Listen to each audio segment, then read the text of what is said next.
We have arrived back at the Schrödinger's equation. We have written it one more way. I just remembered that once I have uploaded the previous lecture, one of my former students had a comment underneath. Did you see that? He said something about Poisson brackets. Poisson bracket. This is just if you want to go dig deeper, you will see that there are some forms that remind ourselves the equation that we have arrived.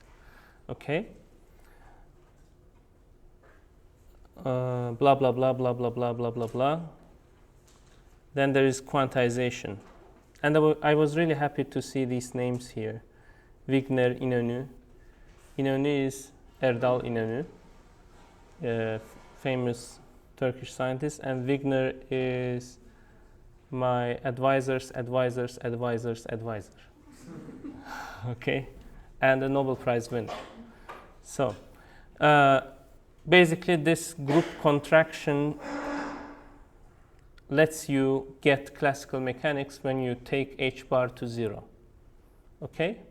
So there is some deep connection there.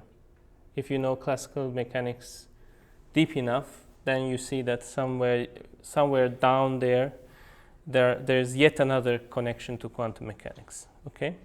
But it's rather going from quantum to classical, not from classical to quantum. Okay? Because you have to have h bar and then you have to set it to 0 to get classical mechanics.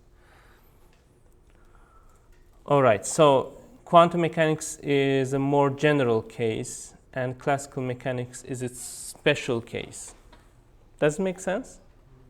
When one of the parameters of quantum mechanics is 0. So set h bar to 0 and you get classical mechanics. Good. Let's write Schrödinger's equation one more time and let's try solving it. I will just, without any further preparation, I will just go ahead and talk about separation of variables.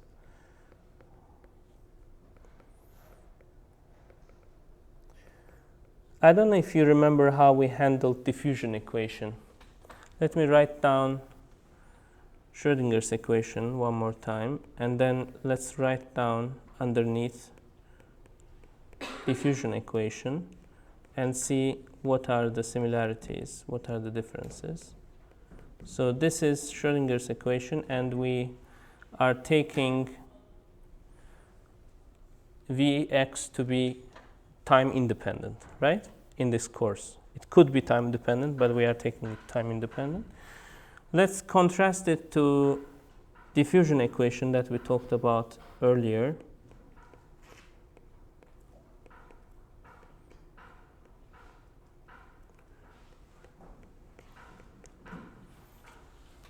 It was this, right? Do you remember it? Yes? What we learned from this, we learned that, let's say, if you have some boundary condition, like having zeros at both edges, then your solutions were sines, right? And the more wiggly you had, the faster it would decay. Do you remember that? Yes? Yes? Yes, exactly. So you should remember just that. So, and that came from the fact that when you have sine kx, let's say, this would bring negative k squared d sine kx, and that negative kd squared would then later appear as something like sine kx. There was a sum, if you remember, then there was e to the minus k squared dt, blah, blah, blah. Do you remember that? Yes? Now, this time, you have something like this, Let me ignore this for a moment. Let's ignore this part. Let's take v to be 0. As you can see, the two equations are really similar. Do you see it? The only difference is really this I. Okay? Once you have that I, things become complex, right? Not, I mean, both in a way that it's not simple, it's complex, and also in a way that it involves complex numbers. Okay? So once you have I, that I somehow climbs up here, downstairs, maybe upstairs, I don't know, somewhere here. And once you have I term, instead of decay, what do you have? Rotation, right?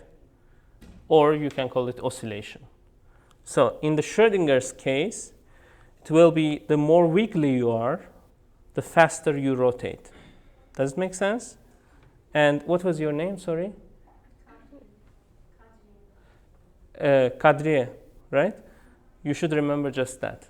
The wigglier you are in Schrödinger's equation, the faster you rotate.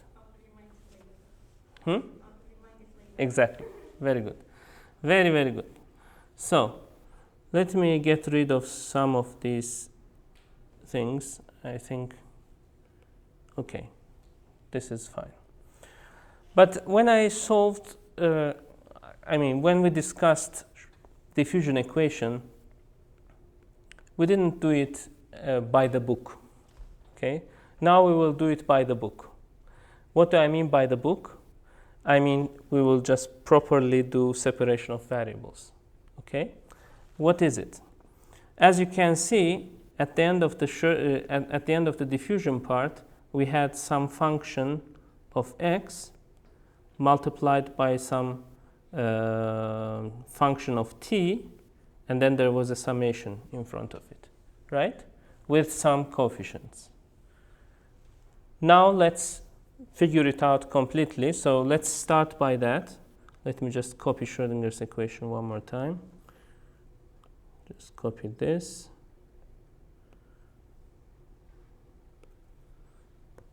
Paste it here. We want to solve this equation. And we start by saying that we propose a solution in the form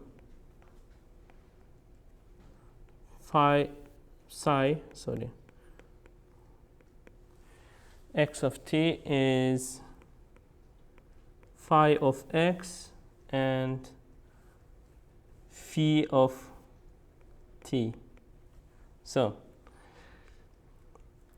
we are going to write the wave function, which depends both on space and time, as a function that depends only on space multiplied by a function that depends only on time. Does it make sense? Yes? And we can do this because of the shape of the equation, because the right-hand side has all of those functions have only x in it. And here where v not having time dependence helps us, right? So the right-hand side has space, the left-hand side has time, and by proposing such a solution, we are going to understand this equation better. Do you have any question at this moment? So this we will call psi, this we will call, let's call it phi, and this, let's call it phi. Does that sound fair? Okay, good. So what? Well, let's do the following. What is del psi over del t? Any idea? So, since we are taking the derivative with respect to time, we are going to only take the derivative of this function. And this function will come as multiplication. So it will be simply phi of x d over dt phi. of t. Does make sense? Yes. For separation of variable method, we should have our psi as a linear function, I think. Yes. Psi, no, the equation should be linear. The equation is linear because we don't have, very good point. We don't have any squares or square roots here, you know. Isn't that the main point? I mean, this is fine. This is linear still. This is linear actually, but v is, yeah. So, very good point. It's a linear function, and since it's a linear function, we will find a certain form of a solution, and we will say that since it's a linear function, I hope you remember that linear equation have set of solutions that can be linearly mixed up. You can put them into superposition, right? It will still be a solution. Do you all remember that way when we discussed linear functions? Hopefully, yes. Linear equations. I keep making the same mistake. Anyways, del phi over del x. What do you think about this one? Exactly. So you have phi of t, and d phi over dx of x. And naturally, if you have del squared, then this becomes del squared. So far, any place where you got lost? No? Everything is fine. Then we can just substitute all this into the equation. So our equation looks like this. I h bar. So I'm going to substitute this one. Let me duplicate this one and put it here, right? Equals to negative h bar squared over 2m. Let me duplicate this one, put it here, and then I have plus v of x, and I can just write phi of x, phi of t, right? Yes. Isn't it the v squared? Where? No, because it's like this. You have, for example, 3t times 4x squared, let's say, okay? When you take the second derivative of this one, or even you can take it like this, of this function, okay? Then this affects only this one. So this 3t remains there. It just comes out as 8. Makes sense? So you were asking whether this one should have a square or not, and you are convinced that you are okay. Now what we are going to do is divide both sides. Divide both sides by phi of x, phi of t. And when you do this division, you have something like this. I h bar 1 over phi of t d phi of t over dt equals to minus h bar squared over 2m 1 over, I hope you are following,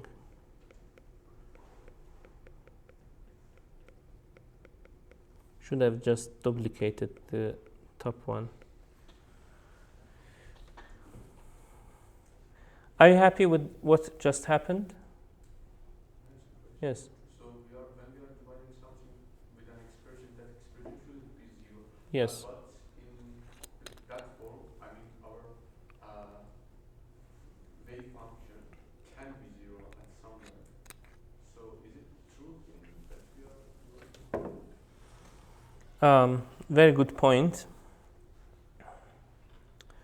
What will happen when it is 0? It cannot be all zero because it means there is no particle. Yes, so I'm sure he doesn't mean that all 0, just he says whether when it's just 0 in one place. It's so yeah, here we are not dividing by a number, but we are dividing by a whole vector. Okay, and the vector itself is not 0. By vector I mean the function. So we are dividing one function by another function, and we are sure that that function is not 0 everywhere. And this division is actually leading to some place that we are not actually dealing with the very bottom zeros. So this division is actually showing that we can consider also just a function of energy. Come on. Yes, so, okay. Even if I did make some mathematical sin here, may mathematical gods forgive us, okay? Because that's not the point.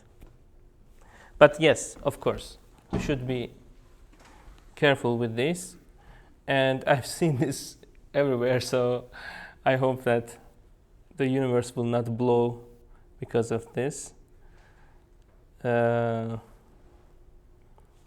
Yes, okay.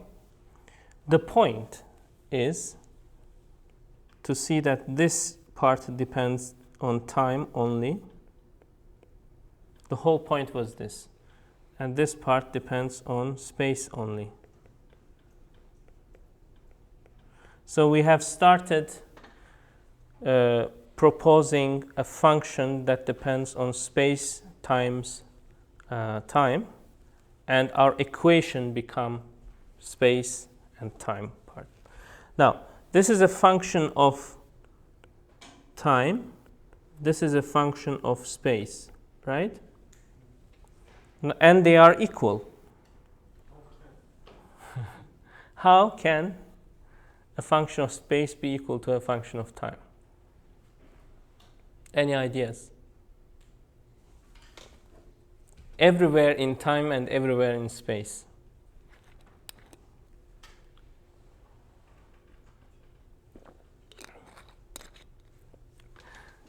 Say the answer before Ekin blows up. Do you have any idea? Yeah, yes. I'm not sure. What is your guess? All transients still have the same equation actually, so it's not that it's normal, I guess. It's normal, you are saying. So when a function of time is equal to a function of space, it means that they are equal to a constant. Just simply like 5, 7, 11, 1 over 14. 42 maybe, yes. Maybe that's the answer to everything, right? So 42 can be a function of space and a function of time, right? The point is that it doesn't depend on time or space. It shouldn't, because otherwise it can't be true everywhere in space and time. Hence, we are going to call these two things, that constant is going to be named for some reasons E. Okay? And the reason will be clear later on. So if we write these down, we are saying that we have two equations now. One equation looks like this, and it only depends on time.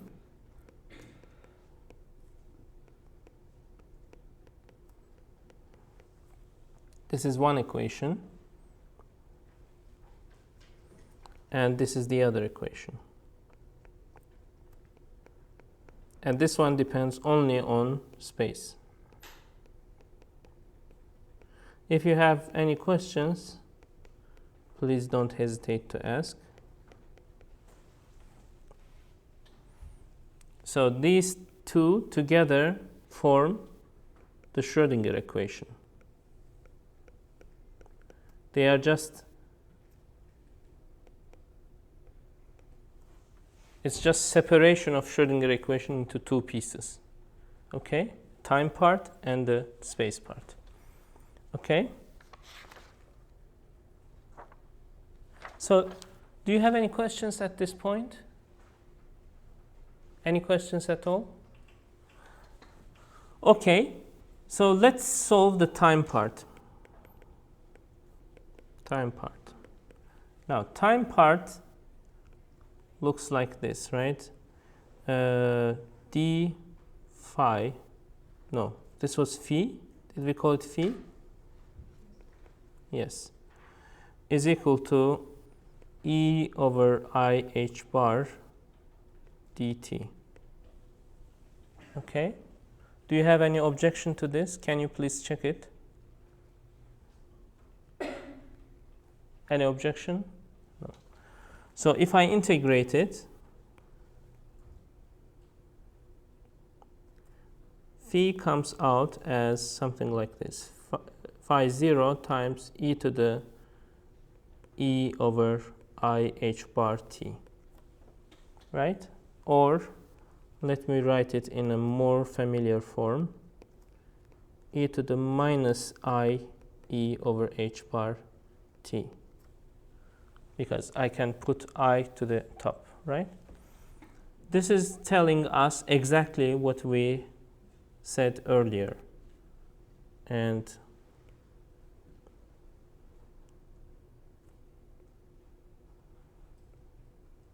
you can remind us. There you go. So the wigglier it is, the faster it oscillates, right? So the wiggliness, you see the wiggliness of this is hidden here. So the faster it wiggles, the higher this is. So that makes E higher, right? That makes this E higher as well, right? So you have a coefficient here that is multiplied by I. And if you remember, e to the I theta was just a rotation by theta. So if you have this coefficient larger, then it will rotate faster. Okay? That's the time part, and time part is easy. Let's write down the space part.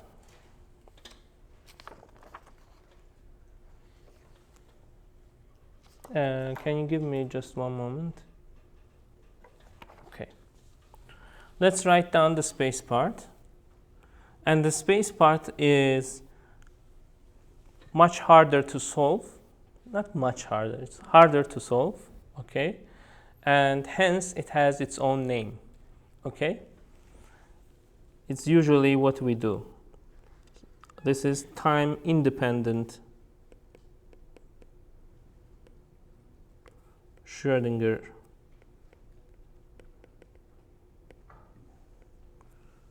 equation. Okay, this is very important.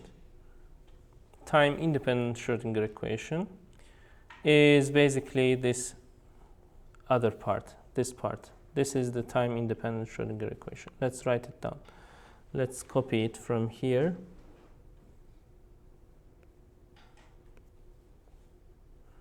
Put it in here. So we start like this, but let's make some modifications here. What are those modifications? I can multiply now multiply both parts by phi x. Let me keep it this one here, and okay, what do I want to do? Yes, I want to do this. H bar squared over 2m d squared phi over dx squared plus v x times phi equals e phi. Okay, this is the time independent Schrödinger equation. And that's where you get your e's. Okay? All right. Let's see. Do you see that it is actually h bar negative h bar squared 2m d squared over dx squared plus vx? You must remember this from somewhere. Do you? Hamiltonian, very good. Very good. So here is a simpler version of time-independent Schrödinger equation.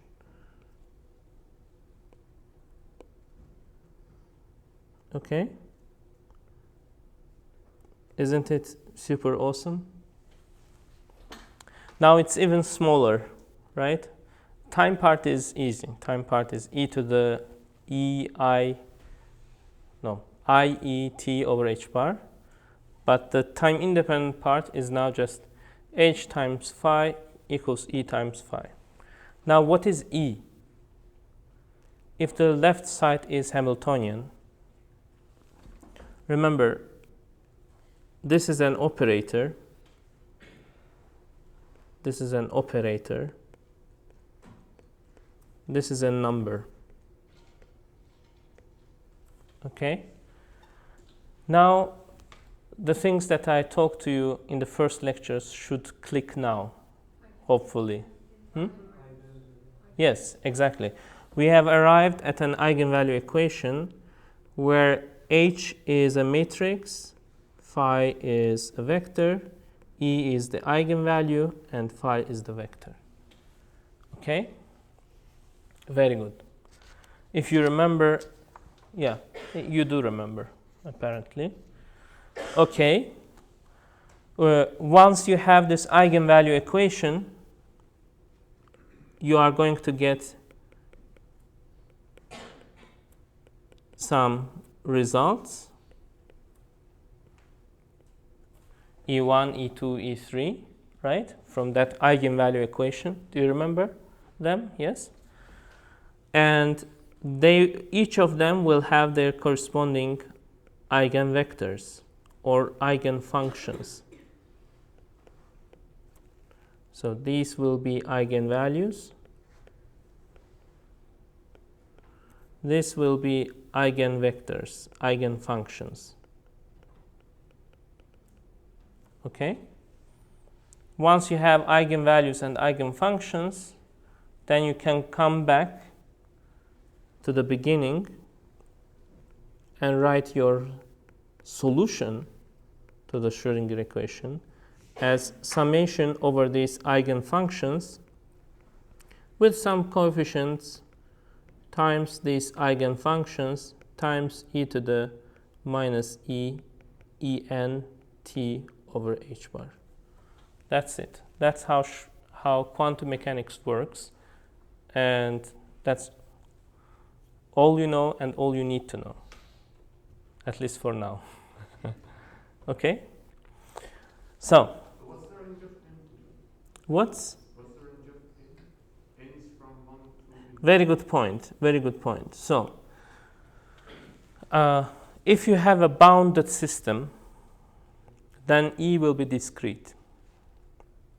Okay? So E will go like E1, E2, E3, and this will be a summation. If you have an unbounded system, some sort of a scattering state, then it will appear as an integral. Okay? But we will come to that. That was not the question. For the summation, the n range is from 1 to infinity. Yes. So we have infinitely eigenvalues and eigenvectors. Yes, very good point. And they can be equal. Yes. Why do we have infinite eigenvalues and eigenvectors? Because our functions are infinite dimensional vectors. Do you remember that? Yes. So our matrices are infinite dimensional matrices, and the infinite dimensional matrices have infinitely many eigenvalues. But usually we will be interested only in the first few. Like the first few will do our job. Any questions? I think at this point you are probably lost. Almost completely lost, probably, right? But I think if we solve an actual physical problem, then we will get more and more used to the machinery of quantum mechanics. Okay? So take it easy. Don't make plans of beekeeping and going back to the village and this kind of stuff. Okay. Yeah. I shouldn't have said that. Okay. That's what scared you. You are not scared. I don't see you are scared. You believe in me that everything is going to be fine. Okay. Why I wrote E, I have no idea. Okay. Particle in a box.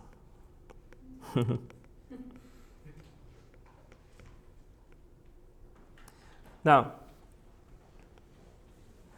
let's think of a particle in a box classically. What is it classically?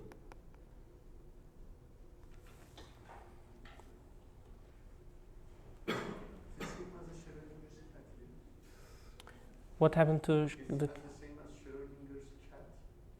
Everything is the same as Schrödinger's cat, but seriously, this is Schrödinger's cat already. This is telling you that the wave function is a linear combination of some potential solutions to Hamiltonian. Okay?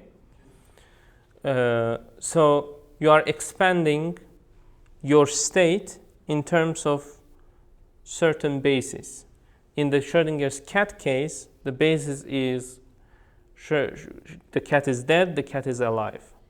And the wave function of the cat, okay, is dead plus alive. And it's rotating. Okay? And you take a measurement, you open it, you see it's dead. You open it, you say it's alive. So we already have hit Schrödinger's cat. So in Schrödinger's cat, the n is equal to, I mean, we have two states. Very good point. Yes, and your matrix is two-dimensional. Yeah. But we will come to that. And the point of... Okay, I believe you, but let's not go to that.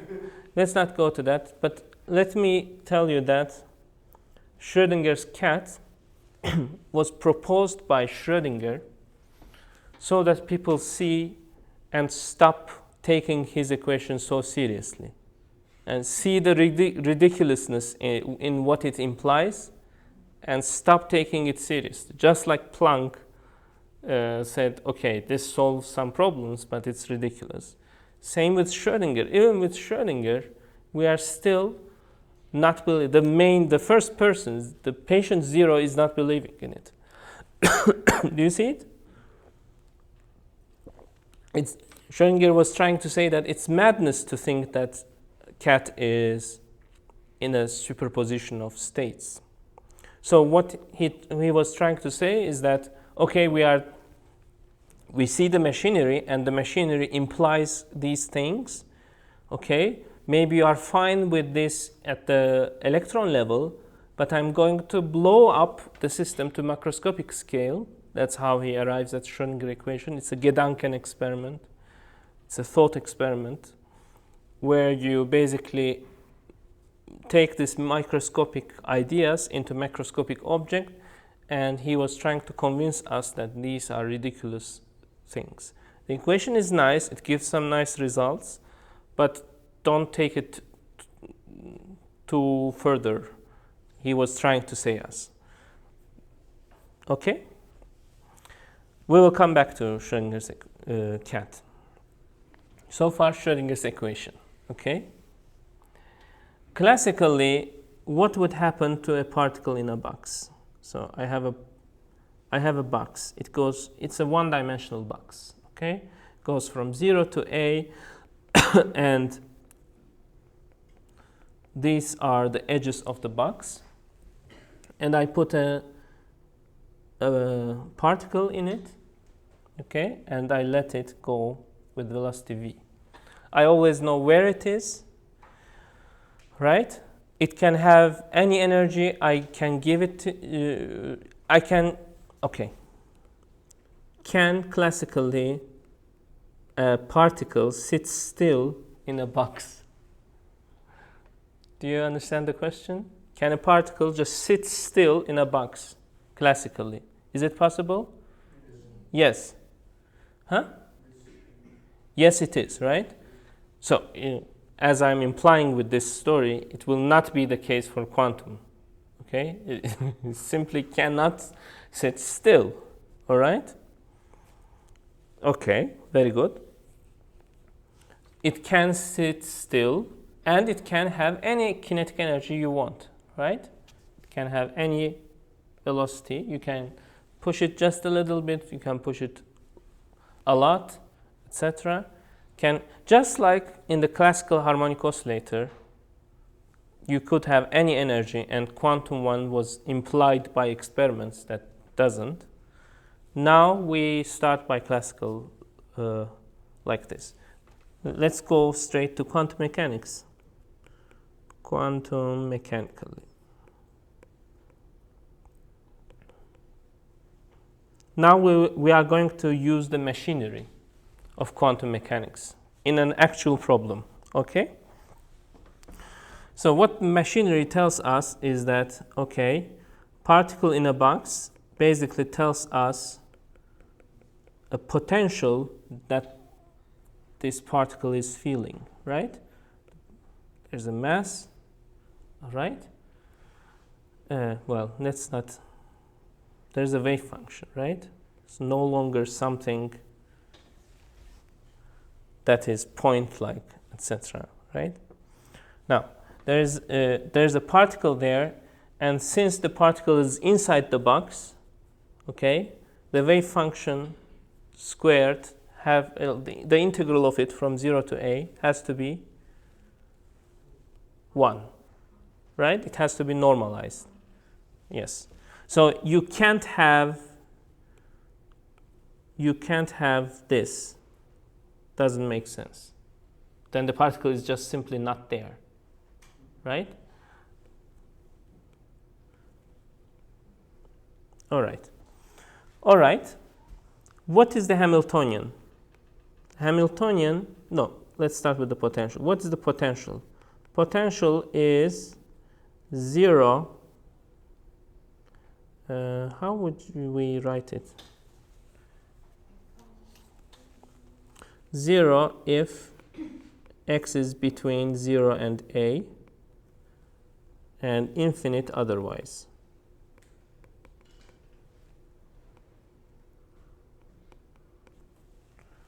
Do you understand this? Do you have any questions? Any comments? You are just defining just like that. There is no reason, for example. So I'm defining, okay, when we talk about a box, what is it really? Like if you have a bowl, okay, it's very hard to distinguish ball and bowl. There's a bowl, and the bowl would look like this, and the ball inside the bowl would feel this potential, and that would be the potential, right? You can just simply write it as a function of x, and it would fall down here, right? But for particle in a box, your potential is this. Infinite once it hits to the left of 0, it's infinite. To the right of 0, it's infinite. Everywhere in between, let's call it 0. So you are actually defining 0 of energy as the bottom of the box. Do you have any questions here? So there is no preferred place inside the box. Everywhere, wherever you put the particle, it's supposed to stay there. It doesn't. Well, all right. So v of x is a special function here, and that makes our Hamiltonian very simple as it gets, actually. Your Hamiltonian is simply this. And there's no other term. Do you agree? Because Vx is 0. Now you have to solve h phi equals E phi, but you have to be careful about the boundary conditions, okay? With boundary conditions.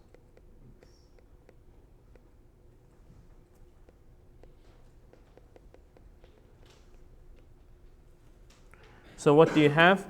You have an equation like this: h squared d over dx squared phi equals E phi. So we need to solve this equation, and we need to solve it in such a way that boundary conditions are met. But what are those boundary conditions? What do you think the boundary conditions are needed? What kind of boundary conditions are needed? Is 0, right? Phi x equals to 0 is 0, phi x equals to a is 0. Now, why is that the case? Because unless you have an infinite potential, which you do have actually, but if you don't have a Dirac delta potential, you shouldn't have discontinuity in wave function. Okay, let me take it back. You can't have discontinuity in wave function in general. Like, you can't have such a wave function. Okay? Why it can't be the case? Because the second derivative is infinite. Okay? You can't have an infinite second derivative, then you have infinite energy. Did you follow this? Yes? So, we know that the wave function needs to be continuous, but its derivative can be discontinuous if you have infinite potential. So what happens in this particular case is that you have this infinite potential to the left, infinite potential to the right, and the wave function is definitely not there. It's definitely not here, right? And it has to be continuous, so it needs to start from 0 in both sides. That's our two boundary conditions. Does it make sense? All right. Very good. So what kind of functions would actually solve this kind of problem?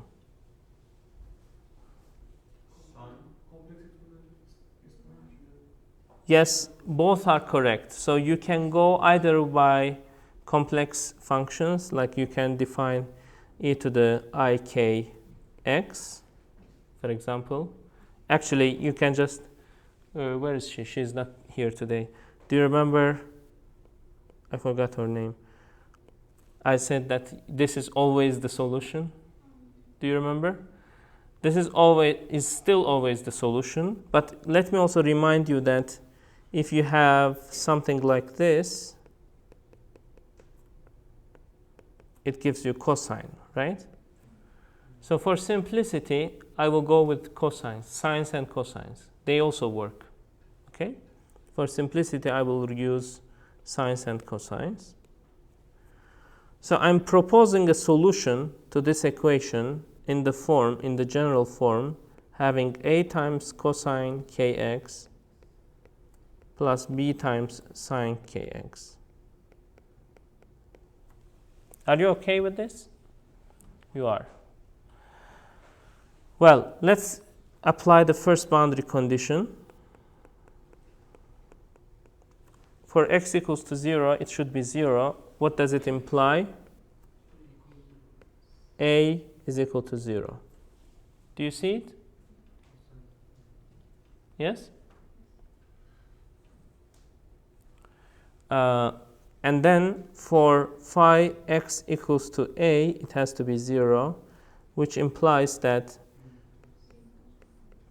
b times sine ka needs to be 0, right? B cannot be 0 because if b is 0, then we have this, the particle is not there, okay? So b has to stay alive, For B to stay alive, we need to kill sine. Sine Ka is 0. And what does this imply? Ka is equal to multiples of pi. M pi. Ka is m pi.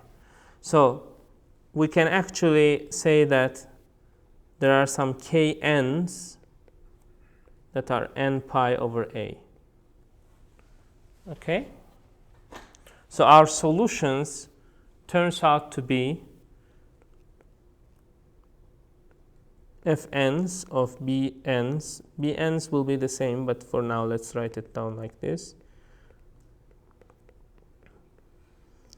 Our solutions have these forms. Our eigenfunctions are this kind of functions. What is missing here? X, yes. Okay. Let's have a break and let's come back.